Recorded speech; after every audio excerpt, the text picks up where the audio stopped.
disse a Samuel: não atentes para a sua aparência, nem para a grandeza da sua estatura, porque eu tenho rejeitado. Porque o Senhor não vê como vê o homem, pois o homem vê o que está diante dos olhos, porém o Senhor olha para o coração.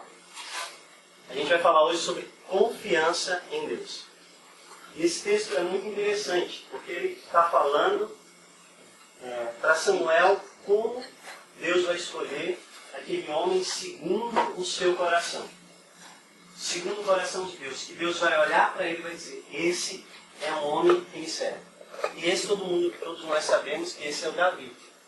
Deus, dentre o povo de Israel, ele escolheu Davi como homem segundo o seu coração, que a gente vai saber um pouco mais à frente por quê.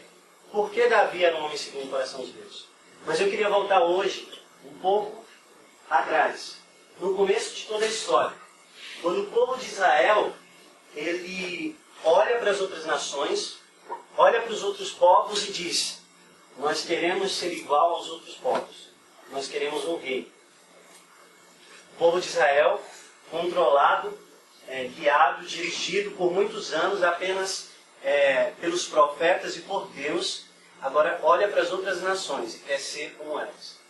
Então ela recusa a teocracia, o governo divino, e diz: Deus, nós queremos um rei. Não está suficiente para nós apenas o Senhor nos governando. Nós queremos um rei. E Deus escolhe um homem segundo o coração daquele povo. Um homem como aquele povo queria. E fala que Saul, o rei Saul, era um homem de estatura, era um homem alto. Entre o povo de Israel, era o mais belo. Não existia outro mais belo que ele. E foi esse homem que Deus escolheu. Mas por que Deus o rejeitou? Porque Deus rejeitou a Saul e escolheu Davi.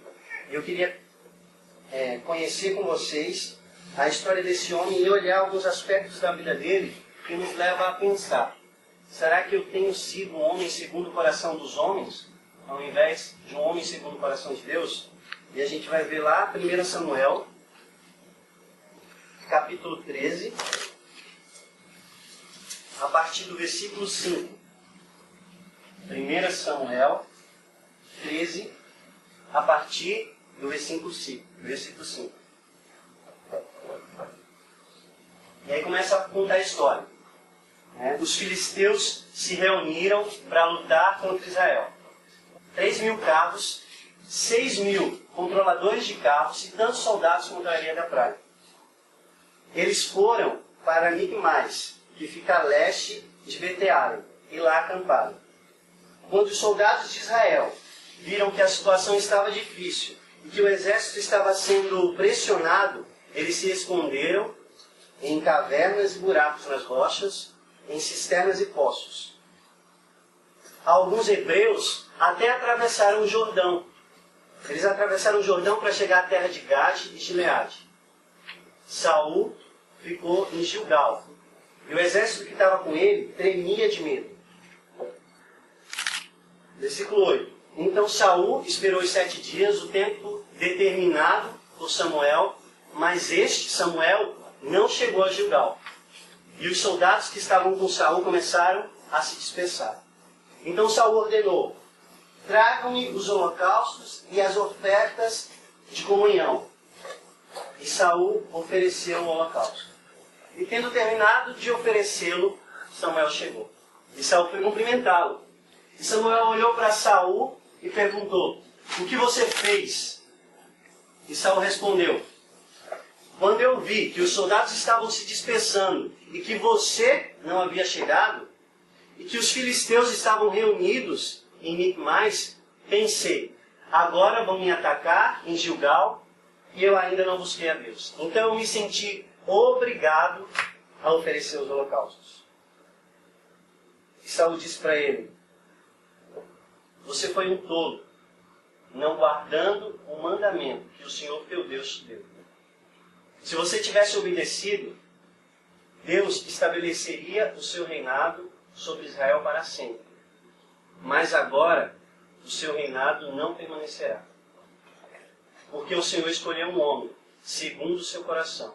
e o colocou como líder de Israel, porque você desobedeceu ao mandamento de Deus. Saul, ele desobedeceu ao mandamento de Deus. Diante da dificuldade, ele se viu perdido ali na guerra, os soldados dele indo embora, o soldado dos filisteus ali se ajuntando próximo a ele, e ele disse: nossa, se eu não fizer um sacrifício agora, esses homens vão todos me deixar, eu vou ficar sozinho, vou ser destruído e Israel vai perder. Então, numa atitude precipitada, Saul pega e pede, ordena que traga os holocaustos, os sacrifícios, e ele mesmo entrega. Quando Samuel olha para Saul e pergunta o que ele havia feito, ele diz: a culpa foi sua, Samuel. Os homens estavam indo embora e você não chegou. Você disse para mim que chegaria em 7 dias e você não chegou. Então eu me senti obrigado. Eu tive que oferecer os holocaustos. Porque senão, como é que eu ia começar uma guerra sem buscar o Senhor? Saul parecia que ele confiava nele mesmo.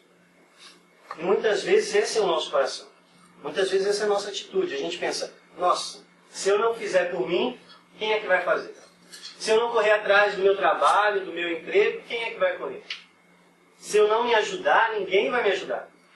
Eu tenho que conquistar o meu sucesso, eu tenho que conquistar o meu caminho, eu tenho que fazer as minhas escolhas, eu tenho que tomar minhas decisões. Não dá para esperar Deus. Não dá para esperar um sinal cair do céu. Não dá para esperar um tempo de estudo, de Bíblia, de aconselhamento. Não dá. Eu tenho que correr atrás dos meus sonhos, das minhas expectativas. Eu tenho que cumprir aquilo que eu tenho para mim. Tenho que correr atrás do sucesso.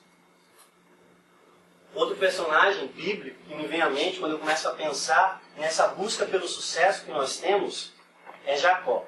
Jacó, desde cedo, quando ele saiu do ventre da mãe, ele começou a buscar o seu sucesso. Agarrou ali o calcanhar do seu irmão para sair, depois comprou a primogenitura dele, depois roubou a bênção dele, fugiu, enganou Labão, trabalhou 7 anos pela mulher que ele queria, não conseguiu, trabalhou mais 7. E Jacó ele só encontrava frustração, medo, culpa.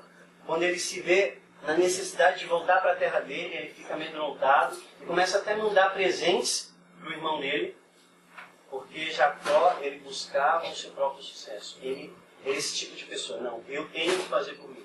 Se eu não conseguir, se eu não correr atrás de uma vida abençoada, ninguém vai me dar essa vida.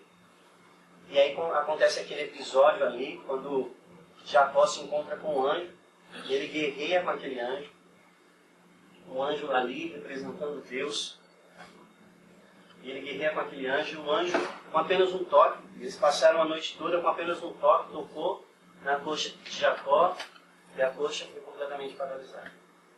A Jacó, ainda segurando o anjo, disse: eu não te deixo ir, a não ser que você me dê a sua bênção. Jacó, naquele momento, mesmo fraco e debilitado, ele estava reconhecendo: ó, eu não tenho capacidade de ganhar de você. Mas eu sei que só você, o Deus aqui representado, é quem pode me abençoar, pode me dar uma vida abençoada. Muitos pensam que a persistência de Jacó ali foi o ponto-chave, mas não. O ponto-chave dessa história é que Jacó desistiu de buscar por ele mesmo. Ele começou a buscar na pessoa que poderia dá-lo aquela bênção, que era o próprio Deus. Saul ele não teve a mesma oportunidade. Diante da guerra, diante do exército, diante daquele medo que ele sentiu, dos soldados indo embora, ele preferiu seguir a sua vontade, seguir o seu coração, e não confiar em Deus. Isso é reflexo de um coração segundo o coração do homem, que olha para as circunstâncias, olha para as dificuldades, olha para as loucuras que Deus nos pede, a loucura do Evangelho, e diz: não, assim não dá certo. Eu prefiro seguir as minhas decisões, prefiro tomar as minhas atitudes, porque o que Deus vai fazer? Né? Eu preciso do meu trabalho, porque se eu for desonesto agora, se eu for honesto e me manter firme, talvez eu perca esse trabalho, mas eu preciso desse trabalho. Não, eu amo muito essa pessoa. Esse relacionamento é tudo para mim. Eu sei que o pastor diz que não, e que eu leio a Bíblia e eu vejo alguns princípios que não estão certos nesse relacionamento, mas eu amo muito essa pessoa. Talvez eu possa mudá-la. Eu vou transformar a vida dela. E ao invés de confiar no plano de Deus, na vontade de Deus para nós, a gente começa a seguir os nossos caminhos. Não, confiar em Cristo. Mudar minha mentalidade acerca de quem é Cristo. Começar a frequentar uma igreja, se tornar cristão, servir a Deus, ter que ler a Bíblia e orar para tomar minhas decisões, não. A minha vida é minha vida, eu quero tomar as minhas próprias decisões, eu quero tomar os meus próprios caminhos. Só que isso só traz consequências ruins. Só traz infelicidade, medo, culpa. Apenas Deus pode nos sustentar. E Ele nos convida a confiar nele. Mesmo quando as coisas parecem loucura, mesmo que Ele peça para você se jogar para trás e nada esteja atrás de você.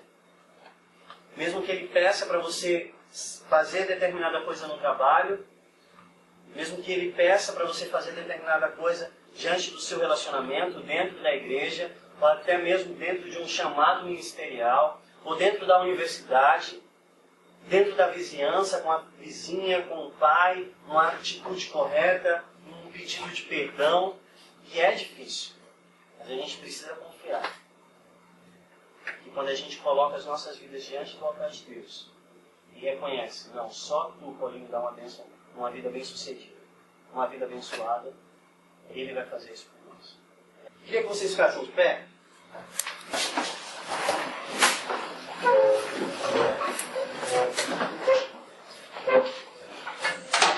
Vamos fazer assim, ó, coloca a mão aqui, e o dedo aqui, ó, bem perto um do outro. Isso. Olha para sua mão. Vocês estão olhando para a mão? Como é que fica o dedo? Está meio embaçado, né? Agora, olha para o dedo.